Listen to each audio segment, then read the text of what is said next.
मनोहर हिंदी कहानियां पर आप सभी का हार्दिक स्वागत है। आज की कहानी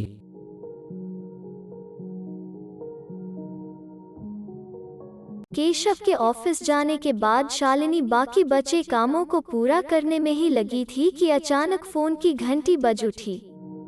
फोन उठाते ही उधर से केशव की चहकती हुई आवाज सुनाई दी, तुम्हारे लिए एक बहुत बड़ी खुशखबरी है। आज से बाबुल मोरा नहर छूटो जाए, सुनने के तुम्हारे दिन लद गए। तुम्हारा बरसों का बनवास खत्म हो गया और वो चिर प्रतीक्षित न्योता आ गया जिसका तुम्हें पूरे 15 बरसों से इंतजार था। ट्यू पहेलियां मत बुझाइए, साफ साफ बताइए कि बात क्या है।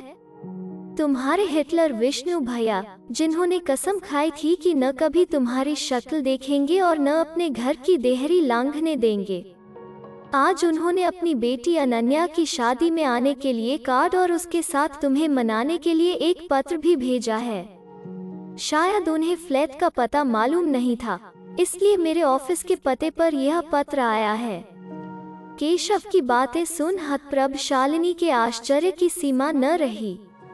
स्त्री के लिए उसका मायका उसके जीवन का एक ऐसा हिस्सा होता है जिसे वो कभी भुला नहीं पाती। आज मायके से संदेशा पा उसका मन चंचल पक्षी बन अतीत की गलियों में विचरने लगा। उसके पापा आशुतोष माथुर की गिनती शहर के जाने माने वकीलों में होती थी। माँ एक सीधी सादी घरेलू महिला थी। भाई बहनों में सबसे बड़े थे विष्णु भैया, उसके बाद शैल दी, फिर सोनाक्षी दी और सबसे छोटी वो खुद थी। चारों भाई बहनों के बीच अटूट प्यार था, लेकिन अनुशासन प्रिय विष्णु भैया से तीनों बहनें जितना प्यार करती थीं, उतना ही डरती भी थीं। फिर भी आड़े वक्त पर हमेशा विष्णु भैया ही काम आते, चाहे पापा के कोप से बचना हो या फिर अपनी पसंद की कोई चीज लेनी हो। तीनों बहनें माँ की जगह भैया के पास ही भागी चली जाती थीं। इसी तरह अपना सुख दुख, आक्रोश और आवेग बांटते दिन गुजरते रहे और वे सब भी बचपन लांघ कर जवानी के देहरी पर आ खड़े हुए। पापा ने शैल दी की शादी तय कर दी। साधारण कद काठी और शक्ल सूरत वाले अरविंद जीजाजी रांची विश्वविद्यालय में फिजिक्स पढ़ाते थे। रांची में उनका हवेली नुमा मकान और पद प्रतिष्ठा को देख पापा ने झट से उनके साथ शैल दी की शादी तय कर दी थी। लेकिन शादी के बाद जब भी शैल दी ससुराल से आती, उनकी बड़ी बड़ी आंखों में एक अजीब सी उदासी और मायूसी नजर आती, जिसे वे बेवजह ही हंसी में छुपाती रहती। इसी दौरान एक ट्रेनिंग के सिलसिले में शालिनी को रांची जाना पड़ा। यह सोचकर वो बेहद खुश थी कि शैल दी के साथ ढेर सारी बातें और मस्ती करने का मौका मिलेगा। लेकिन वहां पहुंचकर उसका सारा उत्साह ठंडा पड़ गया। उसे अब जाकर एहसास हुआ था कि शैल दी के चेहरे की रौनक और आंखों की चंचलता क्यों गायब हो गई। अरविंद जीजाजी जैसा नीरस और क्रोधी व्यक्ति उसने पहले कभी नहीं देखा था। हर समय शैल दी उस चिड़चिड़े आदमी के इशारों पर नाचती रहती। फिर भी उन्हें पत्नी में कोई गुण ही नजर नहीं आता, बस कमियां ही कमियां निकालते रहते। लेकिन शैल दी की सहन शक्ति का जवाब नहीं था, जो चुपचाप सब सुनती रहती। जिस दिन उसे पटना लौटना था, शैल दी उसे बार बार समझाती रही कि मम्मी पापा को कुछ मत बोलना। उनकी बातें सुनकर वो झुंझला पड़ी थी। दी, आपने तो आज्ञाकारी बेटी बनने की हद पार दी। आपका यूं घुट घुट कर जीना मेरी आत्मा को कम छलनी नहीं करता है। कितना अच्छा होता अगर आप राहुल के लिए अपने हृदय के द्वार खोल देती। चौंकिए मत, क्या मैं नहीं जानती कि आपकी सहेली हेमा का देवर राहुल आप पर जान छिड़कता था। आप भी उसे कम प्यार नहीं करती थी, फिर भी उसे अपने आसपास भी फटकने नहीं दिया। क्या दोष था राहुल का? यही कि वो हमारी जाति का नहीं था, पर आपको इस बात की ज्यादा चिंता थी कि मम्मी पापा की इज्जत पर कोई आंच न आए। मैं तो कहती हूँ अगर आप राहुल के साथ भाग जाती तो कौन सा आसमान टूट पड़ता। कम से कम आप तो चैन से रहती। शैल दी ने बढ़कर झट से अपना हाथ उसके मुंह पर रख दिया था, पर उनकी आंखें भर आई थीं। टूटे सपनों का दर्द जैसे उनकी आंखों से पिघल रहा हो। हमेशा से महत्वाकांक्षी रही सोनाक्षी दी की शादी पापा ने काफी ऊंचे खानदान में की थी। प्रतीक जीजाजी शहर के बड़े बिजनेसमैन थे और इकलौती संतान थे। इस रिश्ते से सभी लोग बेहद खुश थे। सोनाक्षी दी की सास कलावती भी सुंदर, संस्कारी और पढ़ी लिखी बहू पाकर निहाल थी। लेकिन सोनाक्षी दी ने जब एक के बाद एक 2 बेटियों को जन्म दिया तो उनकी सासू माँ का रवैया ही बदल गया। क्योंकि वंश चलाने के लिए उन्हें बेटा चाहिए था। फिर शुरू हुआ एक के बाद एक गर्भपात का सिलसिला। किसी को भी न उनके जर्जर होते शरीर का ख्याल था, न ही छलनी होते दिल का। कभी समझौता नहीं करने वाली सोनाक्षी दी की जिंदगी ही समझौता बन गई थी।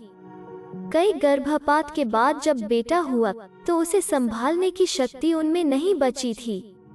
उनके बेटे को तो उनकी सासू माँ ने संभाल लिया, लेकिन वे खुद अनीमिया के साथ मलेरिया का प्रहार झेल नहीं सकी और अपने नवजात शिशु को छोड़ पंचतत्व में विलीन हो गईं। दोनों बहनों के दारुण दुख ने शालिनी का हृदय तार तार कर दिया और उसने शादी न करने का फैसला कर लिया। घर के लोग समझाते रहे पर वो अपनी जिद पर अड़ी थी। MSc करने के बाद वो रिसर्च में पूरी तरह डूब गई। वहीं उसकी मुलाकात केशव से हुई। निश्चल मन का केशव काफी सुलझा हुआ इंसान था। शालिनी की हर तरह की उलझन को सुलझाते सुलझाते वो खुद ही उसके प्यार में उलझता चला गया, जिसका आभास शालिनी को भी जल्द ही हो गया। केशव के प्यार और निष्ठा ने शालिनी के शादी न करने के फैसले को यह जानते हुए भी बदल डाला कि केशव विजातीय है। केशव से शादी करने के उसके फैसले की जानकारी होते ही घर में जैसे भूचाल आ गया। पापा से ज्यादा तो विष्णु भैया तिलमिला उठे थे। हिम्मत कैसे हुई तुम्हारी जो इस शादी के लिए इजाजत मांगने आ गई? अगर तुमने केशव से शादी करने की बात भी सोची तो तुम्हारी जान ले लूंगा। मजबूर होकर शालिनी और केशव ने कोर्ट में शादी कर ली और उसके साथ ही मायके से उसका रिश्ता हमेशा के लिए खत्म हो गया। कभी वो भैया की सबसे लाडली थी, लेकिन वही भैया उसके जीवन के सबसे महत्वपूर्ण फैसले में उसका साथ देने की बजाय दुश्मनों सा व्यवहार कर रहे थे। न पहले हुई दोनों शादियों से सीख ली, न अपनी छोटी बहन के मन को समझने की कोशिश ही की। पूरे परिवार में एक माँ ही थी जो सिर्फ इतना जानकर कि उसकी बेटी सुखी दाम्पत्य जीवन जी रही है, इस शादी से पूरी तरह संतुष्ट थी। शादी के 15 वर्ष बीत जाने पर भी शालिनी को अपने फैसले पर कभी पछतावा नहीं हुआ। केशव के परिवार वालों ने उसे हमेशा मान सम्मान दिया। उसके दोनों बच्चे मसूरी में उसके देवर शेखर की देखरेख में पढ़ रहे थे। उसके जीवन में सब कुछ ठीक था, फिर भी मन के एक कोने में अपनों को दुखी करने का अपराध बोध जब तब तक्षक की तरह फन उठा उसके मन को डसने लगता। तभी कॉलबेल की आवाज सुन उसके भटकते मन पर लगाम लगी। वो दरवाजे की तरफ लपकी। केशव ने अंदर आते ही मुस्कुराते हुए उसके हाथों में लिफाफा थमा दिया। वो लिफाफा थामे बेडरूम में आ गई। केशव से चाय तक पूछने का उसे होश नहीं रहा, बस जल्दी से पत्र खोल पढ़ने बैठ गई। शालिनी आशीष, समझ में नहीं आता किस मुंह से तुम्हें आशीर्वाद दे रहा हूँ। जिस समय तुम्हारे सिर पर आशीर्वाद भरा हाथ रख तुम्हें समाज के कुटिल कटाक्ष से बचाना चाहिए था, उस समय मैं खुद तुम्हारे विरुद्ध विश्वमन कर अपना चेहरा उज्ज्वल कर रहा था। मेरे ही कारण तुम अपने ही घर में पराई हो गई। कई अपमान व दर्द झेले। अगर आज तुम मुझे क्षमा न भी करो तो मैं तुम्हें दोष नहीं दूंगा। माँ ने तो वैसे भी तुम्हें कभी दोषी नहीं माना। माँ के जाने के बाद मैंने पापा की आंखों में भी पल पल तुम्हारा इंतजार देखा। फिर भी मम्मी पापा ने अपने बेटे और अपने बुढ़ापे के एकमात्र सहारे का कभी विरोध करने का साहस नहीं किया। कहते हैं जो किसी से नहीं हारता वो अपनी ही संतान से हार जाता है। मम्मी पापा के बाद अपनी ही संतान से हारने की बारी मेरी थी। मेरी बेटी अनन्या ने मुझे लाकर उसी दोराहे पर खड़ा कर दिया जहां लाकर कभी तुमने हम सबको खड़ा किया था। उसने तो साफ साफ यह भी कह दिया कि अगर मैं बदलते समय के साथ नहीं बदलूंगा तो अकेला रह जाऊंगा। कभी बड़ी निष्ठुरता से अपनी बहन का त्याग करने वाला भाई एक पिता के रूप में अपनी ही बेटी के आगे विवश हो गया। जब उसने मेरी रूढ़िवादी सोच की धज्जियां उड़ा दी, तब मेरी समझ में आया कि मेरे हाथों कितना बड़ा अन्याय हो गया। अब अक्सर ही माँ की कातर दृष्टि की याद मुझे सहमा जाती है। इस पत्र के साथ अनन्या की शादी का कार्ड भी है। अगर तुम और केशव मुझे माफ कर सको तो सारी प्रताड़ना, अपमान और उपेक्षा को भुला अपने पूरे परिवार के साथ अनन्या की शादी में अवश्य आओ। अगर माफ ना भी कर सको तो भी पापा की प्रतीक्षा करती आंखों का ख्याल करके जरूर आओ। तुम्हारे इंतजार में, तुम्हारे भैया। शादी के कार्ड पर फोन नंबर लिखा था। शालिनी के हाथ खुद नंबर डायल करने लगे। हेलो, भैया की आवाज थी। सुनते ही शालिनी की जुबान जैसे तालू से चिपक गई, लेकिन भैया उसकी चुप्पी से ही ताड़ गए। कौन? क्या? शालिनी? हाँ, मुश्किल से एक शब्द निकल पाया। क्या तुमने मुझे माफ? ये क्या भैया, भाई बहन के बीच माफी जैसे शब्द कहाँ से आ गए? ऐसा बोलकर एक बार फिर आपने मुझे पराया कर दिया। मेरे भैया मुझसे माफी मांगे, यह तो मुझे कभी भी मंजूर नहीं होगा।